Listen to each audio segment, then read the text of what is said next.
Hello everyone, my name is Amal, and today I'll be talking to you guys about kids who swear or use negative language and kids who destroy property. These are both misbehaviors that may go hand in hand, or a kid might do either or. And today I'll be telling you about how these behaviors happen, why they happen, and what to do about them. Hopefully you can learn a thing or two about interacting with kids who swear and kids who destroy property. The first thing I want to talk about is, why do kids swear? Many times kids swear because they're imitating an adult around them. A lot of adults swear, and they may be drinkers who tend to use heavy language when they're drunk, for example. And a lot of times kids just copy what they see and they think it's funny. Some parents will pull out their cell phone, film their child while they're swearing, and laugh. The kid gets negative reinforcement, telling them that they should do this every time they want attention from their parents. Some parents might not be strict in their rules, so their kid believes like if they swear enough, their parent will give them a hug, feel some sympathy with them. But ultimately, kids do swear because of a lack of vocabulary. Sometimes they don't really understand what the words mean. They just heard them and they just sound funny, or they may have said the words accidentally, being confused trying to say another word. And as I said before, kids do swear because adults do pay attention when they do. It's kind of a shock factor thing that sometimes we as adults enjoy. The next part I want to talk about is, why do kids destroy property? Kids destroy property a lot of times to cope with some kind of emotion that they are unable to express. This can be as a result of parental abuse, parental neglect. It could be bullying. They're tired of being bullied, so they start breaking property. It could be they're trying to take revenge on someone in their life who upset them, and they don't know how to talk about it, or they're too afraid to talk about it, so they'll break the property of that person. Another aspect is they might be playing around. Some kids will do stuff as flush down a phone. They think the phone's a toy when in reality it's not, because they're not quite aware of the value of a phone. Another time kids may be frustrated, for example, by homework, and start ripping up their homework or spitting on somebody's homework because they believe, that way they can control their life, because if they don't have any more homework in front of them, they don't have to do that. So there are a lot of mentalities of young children where they believe if they can reduce the amount of object in front of them, they don't have to use the object. It's kind of like that concept of object permanence, where if you take away an object from in front of the kid, it thinks it doesn't exist anymore. And so as they grow older, we want to remind them that, even though objects don't necessarily have life, they may belong to someone, and we want to make sure we're not invading people's privacy or lowering people's ability to go forward because kids keep destroying their property. And there are also disorders and underlying disabilities that can result in several overstimulation, which makes those kids want to act out. Kids also destroy property because they don't know how to talk about what they're going through. So something that can help is to expand their vocabulary.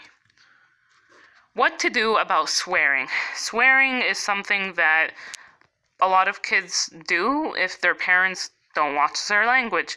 And so it's important that if a kid sees their parents swear and points it out, that a parent acknowledges it, saying something along the lines of, yes, I do swear, and I'm working on it. Adults do work on language too. Sometimes we use bad words and we forget we shouldn't use those words.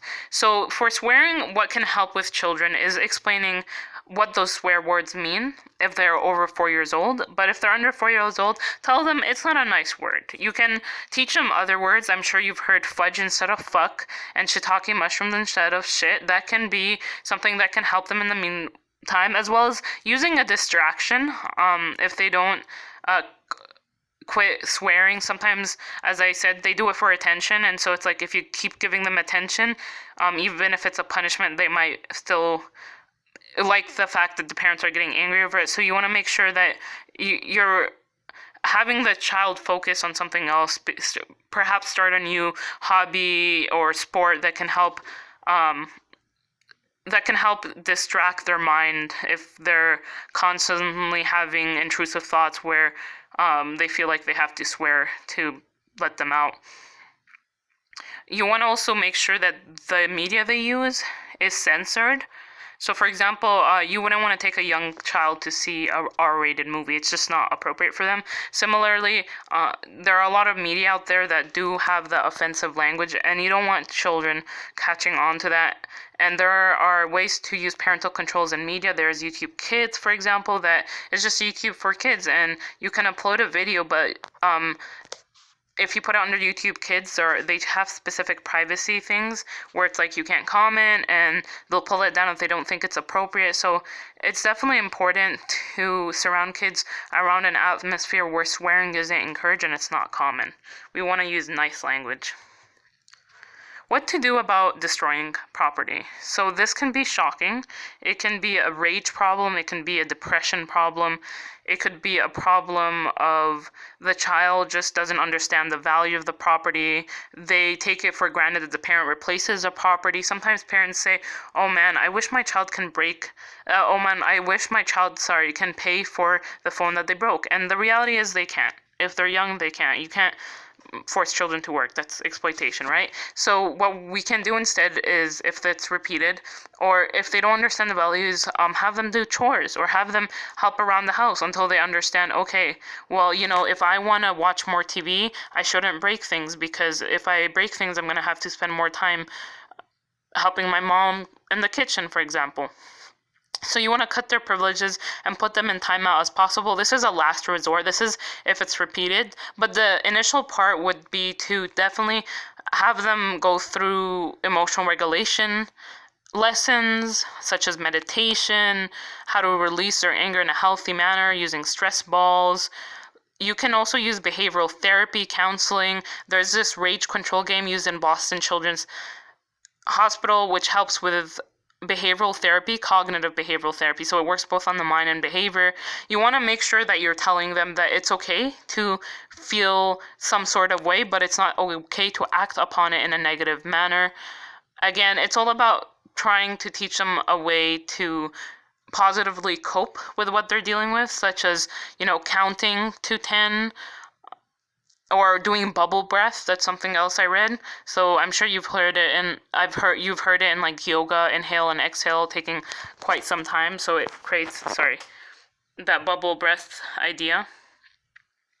Some disabilities that undergo these problems potentially is autism and Asperger's syndrome. So Asperger's syndrome tends to be on the functional side of autism. Autism is a spectrum. Children who are autistic may be nonverbal, but they can still use physical gestures, and they may potentially hurt themselves when they're emotional. Loud sounds and many different things can cause them to be more stimulated, which results in more of their need to strike back or release this tension going on in their body. And so it's important to make sure we're addressing and finding if this is why the child's acting like this through psychosocial testing, education testing, because this can be done by a teacher referral to the school psychologist or by school referral to an outside agency. The next one is oppositional defiant disorder. This is the last one I'm going to talk about. There's also ADHD, but I don't cover it here because ADHD is definitely really tough. And a lot of toddlers and preschoolers are naturally hyperactive, so ADHD is not something really that young children may be able to be diagnosed with. Whereas oppositional defiant disorder, it definitely starts young. And it's essentially where they start exhibiting negative behaviors in a repeated manner, and they're not learning from their behavior. Their symptoms at a young age can include separation anxiety, cynicism, or like the ability to think like in a negative manner critically about everything in life, and just having all these tantrums and not responding to what the parents are saying. And it's definitely important to look at if they're being abused or neglected. And I hope this helps. Maybe you learned something new, maybe you didn't. But I want to let you know that these kids are manageable. They grow, they learn, and they learn how to do better with coping skills. Have a good day, and peace out, and see you later. Bye.